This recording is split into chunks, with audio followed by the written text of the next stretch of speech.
जब इंसान की ज़िंदगी में कुछ उलटफेर होते हैं तो कई बार लोग उसका एक गलत मतलब भी निकाल लेते हैं या तरह तरह के व्यंग भी करते हैं।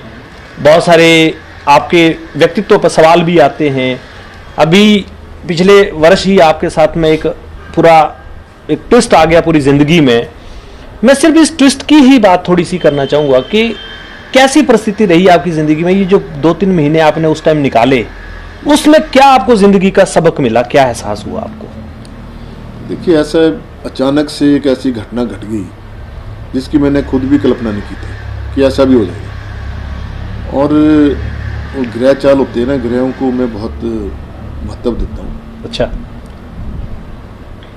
क्योंकि जब आदमी के ग्रह इस तरह से घिर जाते हैं उस समय बुद्धि भी काम नहीं करती। मैं इसमें किसी को दोष नहीं देना चाहता, या जब किसी इस प्रकार के षड्यंत्र जब होते हैं तो कुछ ना कुछ कारण बन जाता है।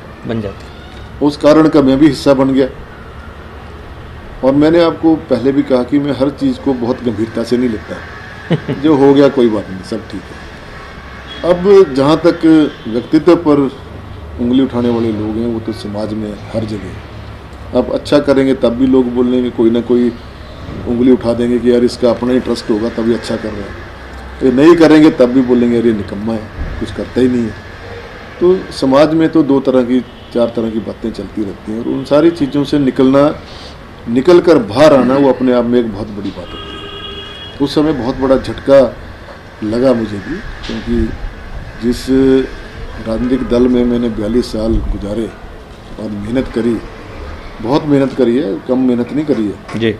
और मेहनत से ही हम मिले। हमको इतने बड़े राजनीतिक उसमें तो थे नहीं, या इतना बड़ा राजनीतिक सहारा भी नहीं था जी, लेकिन फिर भी यहाँ तक पहुँचे थे अपनी मेहनत से और अपने जो साथी थे उनकी मेहनत से।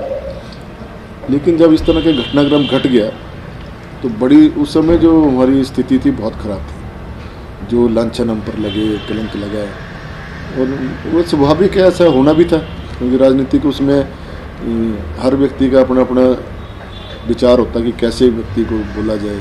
कोई गद्दार बोलेगा, कोई दल बदलू बोलेगा, कोई कुछ बोलेगा, जो अपने मन में आया उनके वो बोला भी, बहुत कुछ बोला। लेकिन वो एक ईश्वरीय शक्ति ने साथ दिया, दैवी शक्ति ने, कि हम सारी इन चीज़ों से बाहर निकले। परिवार की क्या रिएक्शंस थी उस समय में? जैसे उषा लखनपाल जी का या आपके बच्चों का भी कहीं रुझान आया होगा। बच्चे भी बहुत परेशान थे और मानसिक रूप से परेशान थे, क्योंकि बच्चों के साथ तो हम रह ही नहीं सके, हम सारे ही बाहर चले गए। तो नेचुरली मेरा बेटा तो मतलब 1 साल 1-2 महीने तो कोर्ट नहीं गया, इसी उससे मानसिक तनाव में ये पापा ने क्या कर अनएक्सपेक्टेड रिजल्ट क्या कर दिया।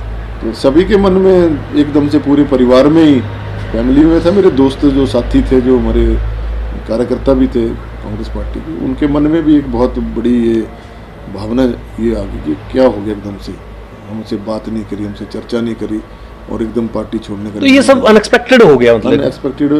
एक दिन पहले तो उस दिन जिस दिन मैं यहाँ से गया बड़सर से, उससे अगले दिन ही तो घटना घट गई। मेरे अपने भी कोई मन में नहीं था, ना किसी दूसरे के मन में था। अब ये होना था, होने को कौन टाल सकता है। परिस्थितियाँ ऐसी बननी थी, वो बन गई। चलिए, तो जनता का आशीर्वाद है बड़सर विधानसभा का, और ईश्वर की कृपा है, बाबा वालनाथ जी के पूरा आशीर्वाद है, माता रानी का आशीर्वाद रहा कि मुझे दोबारा से जीत मिल गई। तो बोलने को तो अभी बहुत कुछ लोग बोलते हैं, अब बड़ी बड़ी गाड़ियाँ ले लीजिए, ऐसा कर लिया जी, वैसा कर लिया। चाहिए क्या गाड़ियों वाला, क्या कहानी है? गाड़ी, अब मेरे ब्रदर है, उनका अपना होटल है ऊपर जी, क्या नाम है, सागर भी। अब वो मेरे बुआ का लड़का है, उनका होटल है, वो चला रहा है, वो इंजीनियर भी है, वाइफ उनकी डॉक्टर है, और भी उनका अपना काम है। तो उन्होंने होटल बनाया हुआ है, तो उसको भी मेरे साथ जोड़ के बोल देते हैं लोग, ये तो लखनपाल का ही होटल। हाँ, लोगों का ये रहता था कि ये लखनपाल जी का होटल है, उसमें लखनपाल जी की पार्टनरशिप है। आज तक मैंने शायद खाना भी वहाँ 1-2 बार खाया होगा, चाय भी 1-2 बार पी होगी। और दूसरा, अब उसकी गाड़ी है, उसको शौक है गाड़ियाँ रखने का, आदमी का अपना अपना शौक होता है। बिल्कुल। तो पीछे जैसे मेरे ड्राइवर छुट्टी चला गया, बीमार हो गया था, 2-3-4 महीने का भी वो परेशान रहा, तो गाड़ी फिर मेरी खड़ी हो गई। तो वो अपनी गाड़ी में मुझे ले जाने लगा जी, कि आप कोई चिंता करने की जरूरत नहीं है, मैं साथ चलूँगा और गाड़ी भी मेरी चलेगी। अब फॉर्च्यूनर गाड़ी है उसके पास, में उसमें बैठ जाता हूँ। अब लोगों के दिमाग में लो जी ये देखा, अब ये MLA बन गया, ये 15 करोड़ का असर है। 15 करोड़ का असर है, गाड़ी भी फॉर्च्यूनर आ गई।